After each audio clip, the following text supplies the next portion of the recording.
बात को सुन रहे थे। अपने कार्यक्रम में हम आगे बढ़ते हैं और बात हम बांग्लादेश की करेंगे, क्योंकि बांग्लादेश एक बार फिर से जो है हिंसा की आग में झुलसता हुआ दिखाई दे रहा है।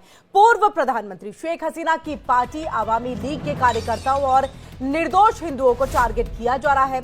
बुधवार रात शेख मुजीबुर रहमान के पुश्तैनी मकान को यानी कि उसके मकान को दंगाइयों ने आग के हवाले कर दिया। प्रदर्शनकारी बुलडोजर तक लेकर के पहुंच गए थे। शेख मुजीबुर रहमान के घर में तोड़फोड़ की, आगजनी की गई। दंगाइयों ने शेख मुजीबुर रहमान के घर को गिराने की धमकी भी दी। तो वहीं कट्टरपंथी शेख हसीना को फांसी देने और आवामी लीग को चुनाव लड़ने से रोकने की मांग कर रहे हैं। तो ये तमाम मांगों के साथ बांग्लादेश एक बार फिर से हिंसा की आग में झुलसता हुआ दिखाई दे रहा है। दो तस्वीरें लगातार ही सुबह से हम आपको दिखा भी रहे हैं, जब कट्टरपंथी प्रदर्शनकारी जो है बुलडोजर लेकर के पहुंचे, जहां पर वो शेख मुजीबुर रहमान के पुश्तैनी घर को तोड़ने की धमकी दे रहे थे। तो वहीं देखिए किस तरह से पूरे घर के ऊपर में कब्जा जो है ये कट्टरपंथी प्रदर्शनकारियों ने कर लिया है। पहले तो तोड़फोड़ मचाई, अंदर में भी काफी तोड़फोड़ मचाई और फिर आग के हवाले इस घर को कर दिया है। तो इसी तरह से लगातार मांग यहां पर की जा रही कि पूर्व प्रधानमंत्री शेख हसीना की।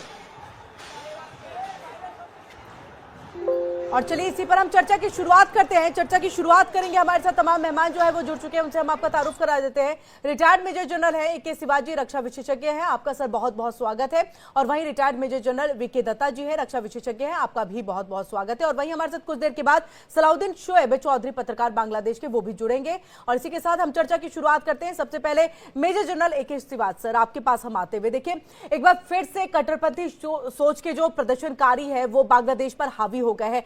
लगातार धीरे धीरे पैर पसार रहे थे, लेकिन जैसे ही देखा कि आवामी लीग की तरफ से ये कह दिया गया कि अब प्रदर्शन होगा, शेख हसीना ने भी इसको लेकर कहा कि सड़कों पर आइए, कट्टरपंथी सोच के प्रदर्शनकारियों के खिलाफ जो है आप प्रदर्शन करिए। और आज से इसकी शुरुआत होनी थी, लेकिन उससे पहले ही देखिए माहौल को किस तरह से हिंसात्मक बना दिया गया।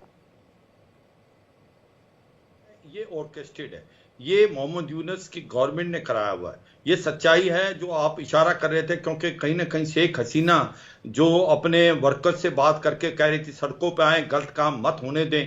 और ये सच्चाई अब भी बहुत बड़ा टपका है, करीब 30% से ज्यादा जो अवामी लीग की तरफ झुकाव है कि कल को अगर फेयर एंड फ्री इलेक्शन होता है तो अवामी लीग बहुत बड़ी टक्कर देगी, इसमें कोई शक नहीं। मगर ये हो क्यों रहा है? देखो इसमें क्या है कि मोहम्मद यूनुस को लगता है कि उसकी उल्टी गिनती शुरू हो गई है, क्योंकि जिस प्रकार से डोनाल्ड ट्रंप आए हैं अमेरिका में, ये भी सच्चाई है कि जो कुछ 5 अगस्त पिछले साल हुआ था उसके अंदर डीप स्टेट अमेरिका का ही हाथ था। मगर अब उनको अपनी गलती भी थोड़ी महसूस हुई है, क्योंकि ये जो वैक्यूम क्रिएट हुई है इसका इस्तेमाल चीन और पाकिस्तान ने किया है। और मोहम्मद यूनुस जो हैं एक मोहरा है जो कि भेजा गया था डीप स्टेट ने, और ये बहुत क्लोज हैं हिलेरी क्लिंटन के और क्लिंटन फाउंडेशन के, जिन्हों को फंड किया था इलेक्शन के टाइम में जब वो डोनाल्ड ट्रंप के अगेंस्ट लड़े थे, और इसी प्रकार से बराक ओबामा से। अब उसको मालूम है कि डोनाल्ड ट्रंप जो है उनके ऊपर बहुत ज्यादा नकल कसने वाले हैं। 2 इंसिडेंट होने वाले हैं चंद एक दिनों में। एक तो आने 2 दिन के अंदर जो BNP के शेख खलीदा जी हैं, उनके जो लड़के हैं वो मिलने डोनाल्ड ट्रंप से, 2 MPs BNP के साथ, वो भी सिचुएशन को करेंगे। वो कह रहे हैं कि इलेक्शन जल्दी कराने चाहिए, जो मोहम्मद यूनुस है वो फेल हो गए हैं। इसी प्रकार से भारत के प्रधानमंत्री प्राइम मिनिस्टर मोदी 13 और 14 तारीख को डोनाल्ड ट्रंप से मिलेंगे, और मुझे लगता है डोनाल्ड ट्रंप ने नकेल कसनी है बांग्लादेश पे। तो अब ये उल्टा वार करने की कोशिश करें। मोहम्मद यूनुस ने ये ऑर्केस्ट्रेट करा, ये दिखाने की कोशिश कर रहा है कि अभी भी शेख मुजीबुर रहमान के अगेंस्ट बड़ा आक्रोश है, और शेख हसीना के अगेंस्ट भी। एक म्यूजियम जो कि एक राष्ट्रपिता का था उसको रैंडसेक किया।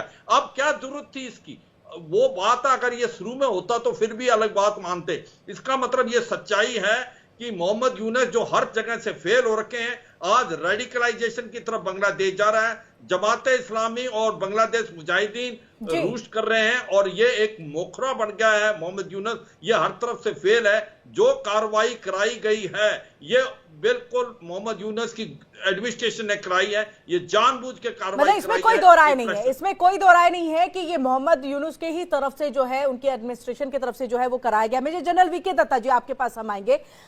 हमारे में एक कहावत है ना कि रस्सी जल गई लेकिन बल नहीं गया।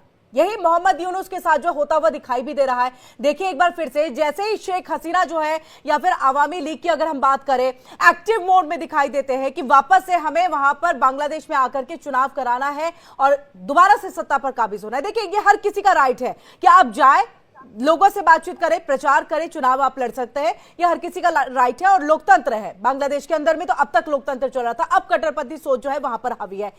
क्या यही माने कि वहां पर अब चुनाव कहीं ना कहीं और ज्यादा डिले हो जाएगा?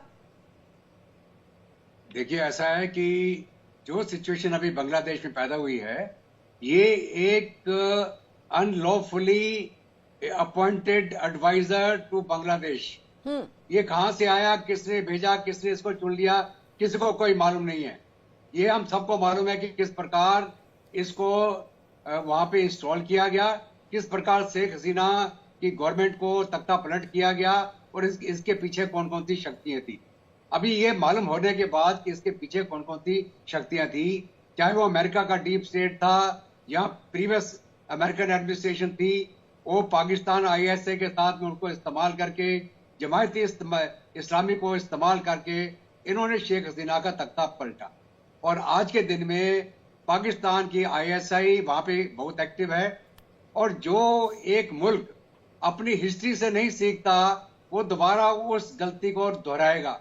अगर वो देश जिन्होंने पाकिस्तानियों के नीचे 71 में ईस्ट पाकिस्तान के तहत इतने जुल्म सहे, लाखों की तादाद में लोग मारे गए, लाखों की तादाद में औरतों के साथ बलात्कार हुआ, वो बंगाली आज के दिन में उस इंसान के खिलाफ जिसने आपका एक मुल्क बनाया, एक आजादी दी